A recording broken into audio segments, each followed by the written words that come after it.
नमस्कार मैत्रिणींनो, कशा आहेत तुम्ही तर सर्व चांगलेच आहेत आणि अशी मी सदैव प्रार्थना करते की चांगलीच राहा। बघा हे बघा, आज आपल्याला बनवायचा आहे आवळ्याचा मुरब्बा। त्याच्यासाठी ते 2 किलो आवळे आणले तर आमच्या मिट्टूच्या पप्पानी छानपैकी असे बघू शकता तुम्ही।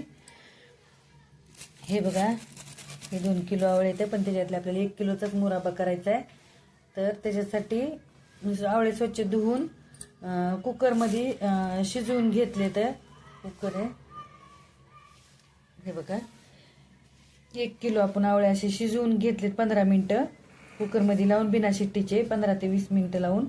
आणि मग बिना पाणी टाकता फक्त वाफेवर हे करून घेतलेत। पाणी खाली टाकलं, आपलं वरण लावतो तसं पाणी खाली टाकलं आणि वरी फक्त वाफेवर 20 मिनिटं उकडून घेतले। तर आणि त्याच्यासाठी बघा आता याला काढून व्यवस्थित पुसून कोरडे करून घेतलेत, असे एकदम कोरडे केलेत। हे बघा असे कोरडे केलेत, एकदम मस्तपैकी असे कोरडे झाले। तर त्याच्यासाठी 1 किलो हे आवळे ते 1 किलो पाक करायचा आहे आपल्याला गुळाचा।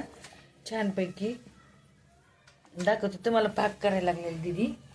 हे बघा तसे 1 किलो गुळाचा पाक केला आहे आपण। आता पाक झाल्याच्या नंतर ते कोरडे केलेले आवळे एकदम असे पाकामध्ये व्यवस्थित डुबवून ठेवायचे। तुम्हाला दाखवून नंतर कुकरमधून काढल्यानंतर आवळे सगळे असे एका ताटामध्ये अर्धा तास उन्हाला सुकू घालायचे, असे म्हणजे व्यवस्थित असे ते ह्याच्या रसामध्ये मुरते। तर बघू शकता तुम्ही। आता पाक व्हायला लागलाय आपला, दाखवते मी तुम्हाला पाकात डुबवल्याच्या नंतर। आणि ह्याच्यामध्ये 2 चमचे साखर पण टाका, म्हणजे जरा कलर असा व्यवस्थित दिसतो नाही का।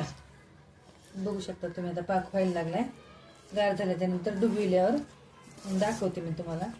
आवळ्याचा मुरब्बा बनवणं एकदम सोपं आहे आणि साध्या पद्धतीने। आणि मिट्टूच्या मम्मीचं कसं असतं जसं आहे तसं बनवत असते मी, जास्त काही ह्याच्यात भानगडीत पडत नसते। बघू शकता तुम्ही, दाखवते मी डुबवल्याच्या नंतर।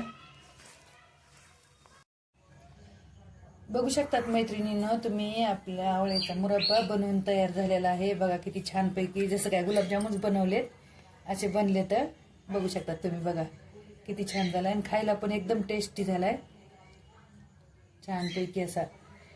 फक्त असे कुकरमध्ये खाली पाणी टाकायचं आणि वरी आपलं भात डब्यात लावतो तसं लावायचे, पाणी बिलकुल टाकायचं नाही त्या डब्यामध्ये, फक्त खालीच पाणी टाकायचं कुकरमध्ये आणि छान असे वाफवून घ्यायचे 15 ते 20 मिनिटं।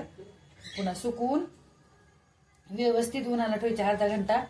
मग चांगलं पुसून हे पाक करताना तर मी तुम्हाला दाखवलंच आहे, पाकामध्ये चांगले शिजून घेतलेत ते 15-20 मिनिटं पुरीनी। बघा किती छान बनलेत आपले आवळ्याचा मुरब्बा, छानपैकी मिट्टूच्या मम्मीने बनवलाय। आवडला तर लाईक शेअर सबस्क्राईब करा मिट्टूच्या मम्मीला आणि आमचे व्हिडिओ पूर्ण बघत जा। आणि सगळ्या सबस्क्रायबरांचं खूप खूप धन्यवाद।